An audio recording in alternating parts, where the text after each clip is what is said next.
ඉරානය, ඇමරිකාව සහ ඊශ්‍රායලය මේ තුන් පාර්ශවය අතර ලොකු ගැටුමක් නිර්මාණය වෙමින් තියෙනවා.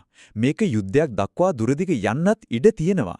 ඉතින් ඇත්තරම මෙතන මොකද්ද වෙන්නේ? අපි මේ ගැටුමේ සුලමුල ටිකක් හොයලා බලමු. හිතාගන්නවත් බැරි විදිහට මේ හැමදේම පටන් ගන්නේ එක රැයකින්. පෙබරවාරි 28 වෙනිදා අලුයම ඊරානය පුරා ප්‍රදේශ කීපයක විශේෂයෙන්ම එරට උත්තරීතර නායකයාගේ කාර්යාලයවලට හරිම කිට්ටුවේ පිපිරීම් මාලාවක් වාර්තා වෙනවා. හරි. එතකොට අපිට එන ලොකුම ප්‍රශ්නේ තමයි මේ ඇයි ඇමරිකාවයි ඊශ්‍රායලයේ ස්වෛරී රාජ්‍යයකට මේ වගේ පූර්ව ප්‍රහාරයක් එල්ල කළේ? මේ විස්තර කිරීම පුරාවටම අපි මේකට උත්තර හොයමු. මේ ප්‍රශ්නෙට උත්තරය හොයාගන්න නම් අපි ටිකක් අතීතයට යන්න ඕන. ඒ කියන්නේ ඉරානයේ න්‍යෂ්ටික වැඩසටහනේ දිග කතාවට හැම දෙයකම පටන් ගැනීම තියෙන්නේ තන.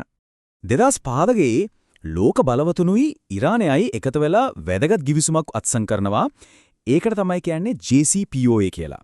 මේකෙනුනේ ඉරානයේ තමන්ගේ න්‍යෂ්ටික වැඩසටහන සීමා කරන්න එකඟ වෙලවා ඒ වෙනුවෙන් බටහිර රටවල් එයාලට දාලා තිබ්බ ආර්ථික සම්බාධක අයින් කරනවා. හොඳයි. මෙතන තියෙනවා පොඩි තාක්ෂණික කාරණයක්. හැබැයි මේක තීරුම් ගත්තොත් මුළු කතාවම පැහැදිලි. න්‍යෂ්ටික අවයක්, ඒ කියන්නේ බෝම්බයක් හදන්න යුරේනියම් අණුවක් පාගටත් වඩා පොහොසත් කරන්න ඕන. හැබැයි බලාගාරයක විදුලිය හදන්න නම් අවශ්‍ය වෙන්නේ 3-5 අතර පොඩි ප්‍රමාණයක් විතරයි. මේ වෙනස තමයි මුළු ගැටුමේම හදවත.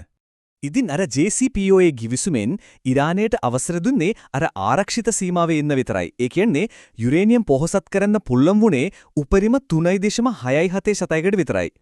ඒ විතරක් නෙවෙයි තව සීමාවකුත් දැම්මා. එයාලට ළඟ තියාගන්න පුළුවන් පොහොසත් කරපු යුරේනියම් ප්‍රමාණය කිලෝග්‍රෑම් 300කට සීමා කළා. මේ සීමා දෙකම දැම්මේ ඉරානයට න්‍යෂ්ටික බෝම්බයක් හදන්න තියෙන ඉඩ සම්පූර්ණයෙන්ම වහලා දාන්න. හැබැයි හැමදේම හොදින් යද්දි තමයි කතාව වෙනස් වෙන්නේ. මේ ගිවිසුම කඩා වැටෙනවා. ඒකත් එක්ක මුළු තත්වෙම පාලනයෙන් ගිලිහෙනවා. බලමු ඒක උනේ කොහමද කියලා.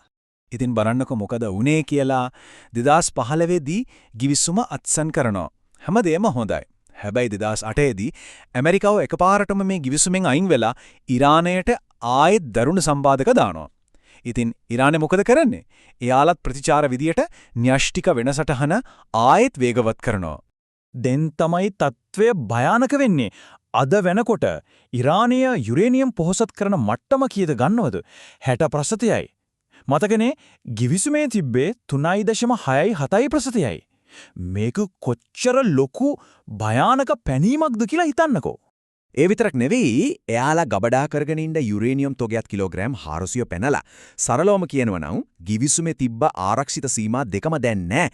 එයාලා ඉන්නේ න්‍යෂ්ටික බෝම්බයක් හදන්න අතේ දුරින්. හරි. ඉතින් ඉරානයේ න්‍යෂ්ටික බෝම්බයක් හදන එකට මෙච්චර කිට්ටු වෙලා ඉන්න නිසා තමයි ඇමරිකාවයි ඊශ්‍රායලය මේ විදිහට ක්‍රියාත්මක වෙන්නේ.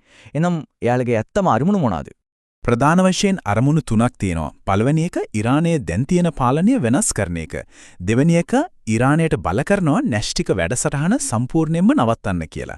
තුන්වෙනි එක තමයි න්‍යෂ්ටික අවියක් අතකගත් ඉරානයකින් මැද පෙරදිගට වෙන්න පුළුවන් විනාශය නවත්තන එක. හැබැයි මේක ඉරානයටයි ඇමරිකාවටයි ඊශ්‍රායලයටයි විතරක් බලපාන ප්‍රශ්නයක් නෙවෙයි. මේක රැලි මුළු ලෝකෙටම දැනෙනවා. අපි බලමු ඒ කොහොමද වෙන්නේ කියලා. මේක හරියට ඩොමිනෝ සෙල්ලමක් වගේ. බලන්න ඉරානය තියන්නේ හරිම වැදගත් තැනක. ලෝකෙ තෙල් නැව් ගොඩක් යන හෝර්මුස් සමුද්‍ර සන්ධිය ළඟ. යුද්ධයක් ආවොත් මේ පාර වැහෙනවා. එතකොට මොකද වෙන්නේ? ලෝකෙට තෙල් නැති වෙනවා. තෙල් මිල අහස උසට යනවා. ඒකෙන් හැම රටකම බඩු මිල ඉහළ යනවා. අන්තිමට මුළු ලෝකෙම ආර්ථිකය අවුල් වෙන්න පුළුවන්. හොඳම උදාහරණයක් තමයි ඉන්දියාව. හිතන්නකෝ ඉන්දියාවට ඕන කරන තෙල් වලින් 47ක්. ඒ කියන්නේ සෑහෙන ලොකු ප්‍රමාණයක් එන්නේ අර හෝර්මුස් සමුද්‍ර සන්ධිය හරහා. ඉතින් ඒ පාර වැහුනොත් ඉන්දියාව වගේ රටකට වෙන බලපෑම කොයි වගේද කියලා හිතා ගන්න පුරුවන්. හොඳයි. අපි දැන් කතා කරමු මේ තෝරාගෙන තියෙන ක්‍රමය ගැන. ඒ කියන්නේ මේ හමුදාමය ප්‍රහාරය. ඉතිහාසෙ දිහා බැලුවම මේ වගේ දේවල් ඇත්තටම සාර්ථක වෙලා තියෙනවද? යුද්ධයක් කරන්න මූලිකව ක්‍රම දෙකක් තියෙනවනේ. එකක් තමයි සෙබළුන්ව රට ඇතුළටම යවන එක. හැබැයි ඒක හරිම අවදානම් දේශපාලනිකවත් ප්‍රශ්න ඇති වෙනවා. අනිත් ක්‍රමය ගුවනින් බොම්බ දාන එක. අවදානම අඩු නිසා බොහෝ වෙලාවට තෝරගන්නේ මේ දෙවෙනි ක්‍රමය තමයි. හැබැයි ඉතිහාසය අපිට කියන්නේ වෙනම කතාවක්.